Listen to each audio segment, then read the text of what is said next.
Nalaglag ako. O ayan, maghukay ka na ng sasakyan mo. Ito, nahukay na. Grabe, wala kang maparkingan ha. Papakita natin. Ganyan kataas. Paano mo aakyatin ng sasakyan mo dyan? Kahit sabi mo pang pick up, tumigas na. Wala nang naglilinis dito. Montreal, mga tinatamad na yung mga tagalinis. Siguro kung i-hire nila ang mga Pilipino, naku po, kadinis na ng Montreal. Kaya kung ano-ano na lang itsura ng mga parking ngayon. Ano mo iaakyat yung ganyan, mga gabunton na yelo.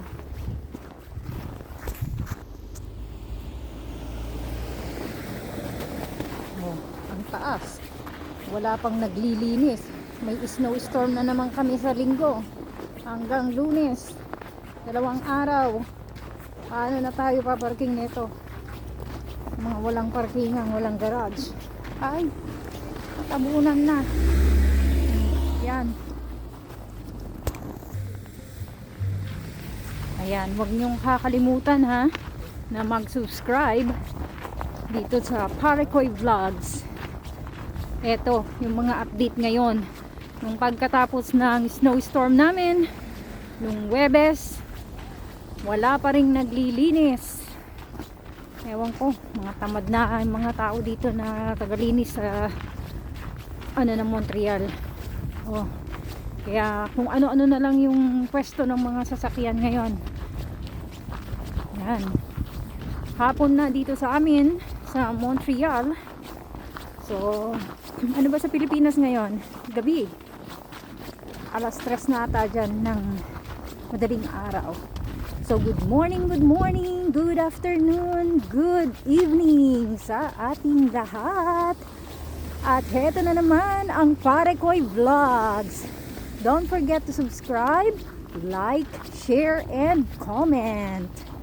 Ayan. Thank you po sa support. At patuloy po tayong manood sa kanyang mga vlogs. So, ito pa rin. Mayelo pa rin ang lugar namin. Pero so far, ayan, napakita natin yung site na to. Ayan.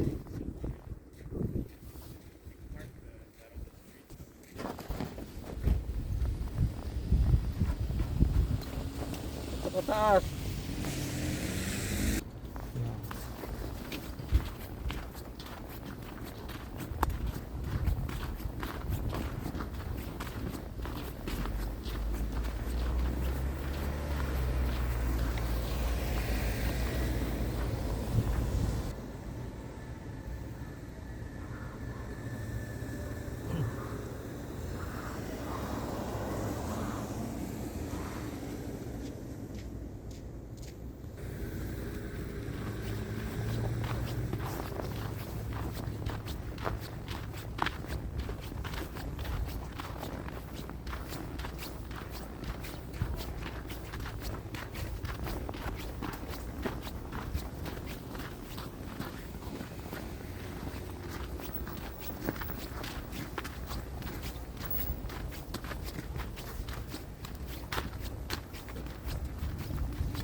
Yan, ganyan kataas yung yelo namin ngayon.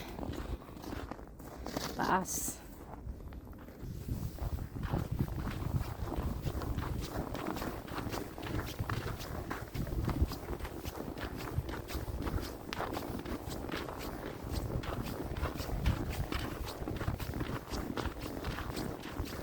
Oh, yan na yung mga apartment building. Kailangan matandaan mo yung numero ng apartment mo. Kundi maliligaw ka, hindi ka makararating dyan, o iba ang mapapasukan mo.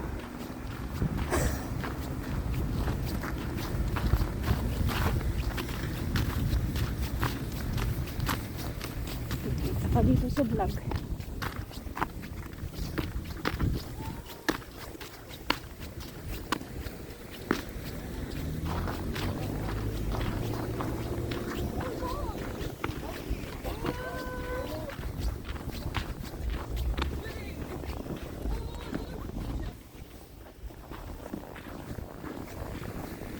Yan, napakahirap mag-parking. Pag ganyang, ay, yan pa, yung butas. Yan, ang lalalim. Kaya maghuhukay ka ng sasakyan mo bago ka makalabas. Lalo pag ang sasakyan mo yung mababa lang. Oh, para kang, ano, sa bukid. Maraming tambak-tambak na yelo. Oh, paano ka makakalabas niyan? Hindi ka maghukay. Sige, ganyan ang itsura ngayon. Aming mga kalsada dito, wala pang naglilinis. Ayan.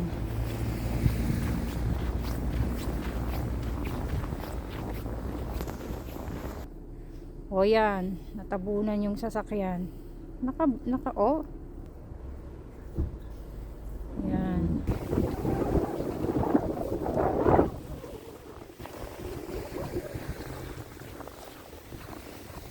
May bibilhin lang din sa tindahan at kami magluluto ng maya-maya ng hapunan.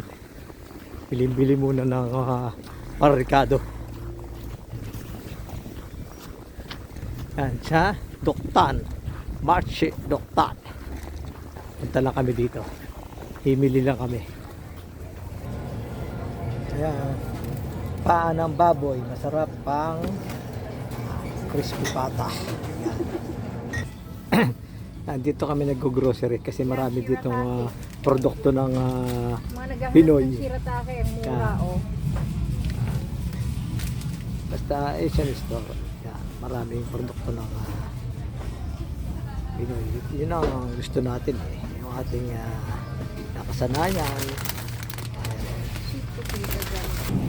Guguli kami mamaya. Kahanap kami ng kalabasa. Ayan. Sarap ang gulay mamaya. Yan, ang mga gulay, may talong, pechay, yan, sitaw.